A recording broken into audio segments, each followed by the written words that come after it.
शिरोळमध्ये छत्रपती शिवाजी महाराज चौकात महायुती पुरस्कृत राजर्षी शाहू आघाडीचे उमेदवार डॉक्टर राजेंद्र पाटील यड्रावकर यांच्या प्रचारार्थ खासदार श्रीकांत शिंदे यांची जाहीर सभा झाली। यावेळी खासदार धैर्यशील माने आणि उमेदवार डॉक्टर राजेंद्र पाटील यड्रावकर यांची प्रमुख उपस्थिती होती। या सभेत बोलताना खासदार श्रीकांत शिंदे यांनी आमदार डॉक्टर राजेंद्र पाटील यड्रावकर यांनी शिरोळ तालुक्यात कोट्यावधी रुपयांचा निधी आणून चांगलं काम केलं असल्याचं सांगितलं। या निवडणुकीत त्यांना प्रचंड मतांनी विजयी करा, मुख्यमंत्री एकनाथ शिंदे हे त्यांना निश्चित ताकद देतील असा मुख्यमंत्र्यांचा संदेश मी घेऊन आलोय असं सांगून मुख्यमंत्री एकनाथ शिंदे यांनी यड्रावकर यांना मोठी ताकद देऊन 1903 कोटींचा विकास निधी दिला असल्याचं सांगितलं।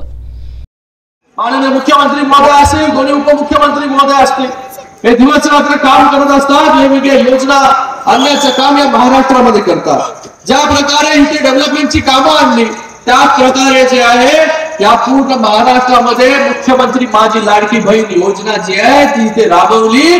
2.5 कोटी माता भगिनींच्या अकाउंट मध्ये जे आहे ते पैसे जमा झाले आणि त्यांना जे आहे त्यांच्या पायावरती उभं राहण्यासाठी सक्षम केलं, त्यांना मदत केली।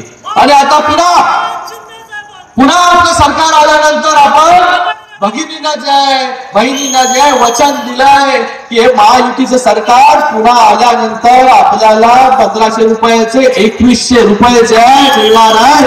म्हणून आपल्याला यड्रावकर साहेबांना जे आहे हे निवडून द्यायचं। यड्रावकर साहेबांचं काम मोठं आहे। यड्रावकर साहेब जे आहे बघा शिंदे साहेबांकडून उभे राहिले, एक आमदार जो आहे। यावेळी बोलताना आमदार राजेंद्र पाटील यड्रावकर यांनी शिरोळ तालुक्यातील विकासासाठी 1903 कोटीचा निधी मिळाला असून यामुळे गावागावातील सर्वांगीण विकास साधता आलाय असं सांगितलं। कोणतीही टीका टिप्पणी अथवा जात पात धर्म न पाहता अखंडितपणे काम केलंय। शिरोळ गावच्या विकासासाठी 100 कोटी 62 लाखांचा निधी आणलाय। पुढील काळात छत्रपती शिवाजी महाराज यांचा पुतळा आणि सिनियर कॉलेज सुरू करणार असल्याची ग्वाही त्यांनी दिली।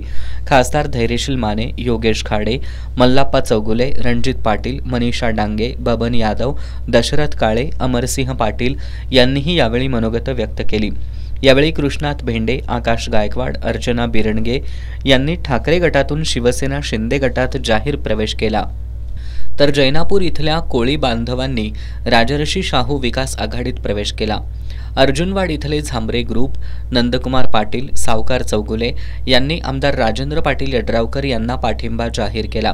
याचबरोबर दानोळी येथील स्वाभिमानी शेतकरी संघटनेच्या असंख्य पदाधिकाऱ्यांनी आमदार यड्रावकर यांना पाठिंबा दिला।